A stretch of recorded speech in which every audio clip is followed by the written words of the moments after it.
Hi, welcome to learn English. Don't chit. உட்கார வேண்டாம், இல்லைன்னா உட்காரக்கூடாது. இது ஒரு இம்பரேட்டிவ் சென்டென்ஸ். அதாவது கமாண்ட் பண்ணுற மாதிரி இருக்குது, இல்லைன்னா இன்ஸ்ட்ரக்ஷன் சொல்கிற மாதிரி, அறிவுரை சொல்கிற மாதிரி. ஸோ இந்த மாதிரி இருந்துச்சுன்னா இது இம்பரேட்டிவ் சென்டென்ஸ். இப்போ டீச்சர் டு ஸ்டூடெண்ட்ஸ். டீச்சர் ஸ்டூடெண்ட்ஸ்கிட்ட சொல்கிறாங்க, டோன்ட் டாக், பேச வேண்டாம், பேசக்கூடாது. டீச்சர் ஸ்டூடெண்ட்ஸ்கிட்ட சொல்கிறது டைரக்ட் ஸ்பீச். ஓகே, அவங்க சொல்கிறத இன்னொருத்தர் பார்த்துட்டு அதை சொல்கிறாரு. டீச்சர் வந்து ஸ்டூடெண்ட்ஸ்கிட்ட பேசக்கூடாதுன்னு சொல்லிகிட்டு இருக்கிறாரு அப்படின்னு சொல்கிறாங்க. இது இன்டைரக்ட் ஸ்பீச். ஓகே, டீச்சர் டைரெக்டாக ஸ்டூடெண்ட்ஸை பார்த்து பேசக்கூடாதுன்னு சொல்கிறது டைரக்ட் ஸ்பீச். டீச்சர் ஸ்டூடெண்ட்ஸை பார்த்து சொன்னதை இன்னொருத்தர் சொல்கிறது இன்டைரக்ட் ஸ்பீச். இப்போ இந்த இன்டைரக்ட் ஸ்பீச், இன்டைரக்ட் சென்டென்ஸ் எப்படி ஃப்ரேம் பண்ணுறதுங்கிறத பார்க்கலாம். மாணவர்களை ஆசிரியர் பேசக்கூடாது என்று கூறினார், பேசக்கூடாது என்று கேட்டுக்கொண்டார், பேசக்கூடாது என்று ஆணையிட்டார், சத்தமிட்டார். இந்த மாதிரி சொல்லலாம்.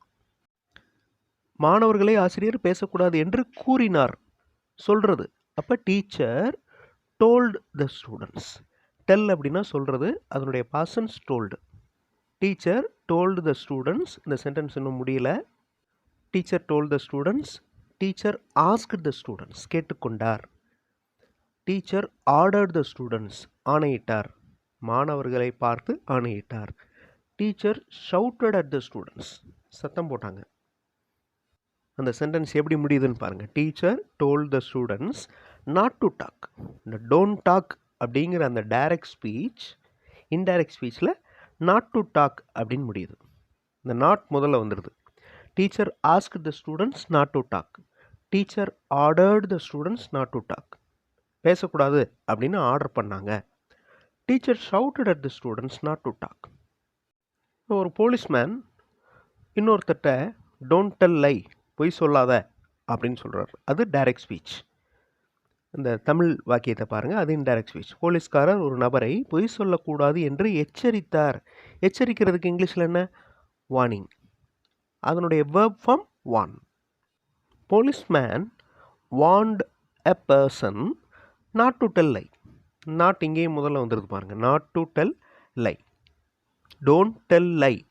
இது direct speech. Not to tell lie அப்படின்னு மாறுது.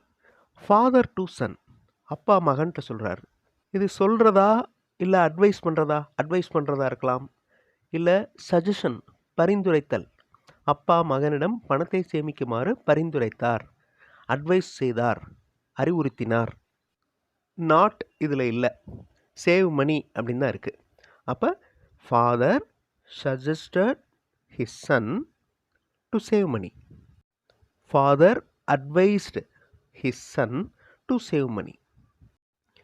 அம்மா மகன்கிட்ட சொல்கிறாங்க, eat healthy food.